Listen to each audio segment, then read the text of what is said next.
Hi అండి. ఇక్కడ వచ్చేసి నేనైతే వెజిటబుల్స్ అన్నీ క్లీన్ చేసి పెట్టుకున్నానండి. సో ఇది వచ్చేసి కరివేపాకు ఇంటి దగ్గర నుంచి తెచ్చుకున్నానండి. దాన్ని మొత్తం ఇలా దూసి పెట్టుకున్నాను స్టోర్ చేసుకుందామని చెప్పేసి. ఇవి వచ్చేసి పచ్చిమిర్చి కొత్తవి, ఇవి వచ్చేసి పాతవండి. రెండుని సపరేట్ పెట్టుకున్నాను, గిల్లి క్లీన్ చేసి పెట్టుకున్నాను.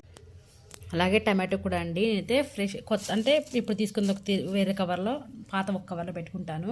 అలాగే వంకాయలు, ఆలుగడ్డ, అలాగే ఇది వచ్చి పాలకూర కూడా క్లీన్ చేసుకున్నాను, కొత్తిమీర క్లీన్ చేశాను. అలాగే ఇది మెంతి కూర కూడా గిల్లి పెట్టుకున్నాను. అలాగే గోగర గిల్లి పెట్టుకున్నాను. బెండకాయ కూడా ఏమైనా ముదిరి ఉంటే తీసేసుకుంటాను. ఆలుగడ్డ అన్నీ నీట్గా పెట్టేసుకుంటానండి. ఇలా పెట్టుకుంటే మనకి నీట్గా ఉంటాయి, ఫ్రెష్గా ఉంటాయి. వెజిటేబుల్స్ ఒక 2 days ఎక్కువే ఉంటాయి. ఇవన్నీ క్లీన్ చేసి నాకు వచ్చిన చెత్త చూడండి ఎంత వచ్చిందో. చెత్త చూడండి, నేనైతే ఇలా క్లీన్ చేసుకున్నాను. కరివేపాకు చూడండి ఎంత వేస్ట్ అయిపోయిందండి, చాలా వరకు నీట్గా అయిపోతుంది కానీ మాడిపోయినట్టు అయింది. సో మీరు కూడా ఎప్పుడైనా ఈ టిప్ అయితే ట్రై చేయండి. ఇలా ట్రై చేశారంటే మనకి వెజిటబుల్స్ అంతా ఒక 2 days ఎక్కువగానే ఉంటాయండి. మీరు కూడా ఇలా చేయండి ఫ్రెండ్స్. మీరు ఫస్ట్ టైం నా ఛానల్ సబ్స్క్రైబ్ చేసుకోండి. Thanks for watching.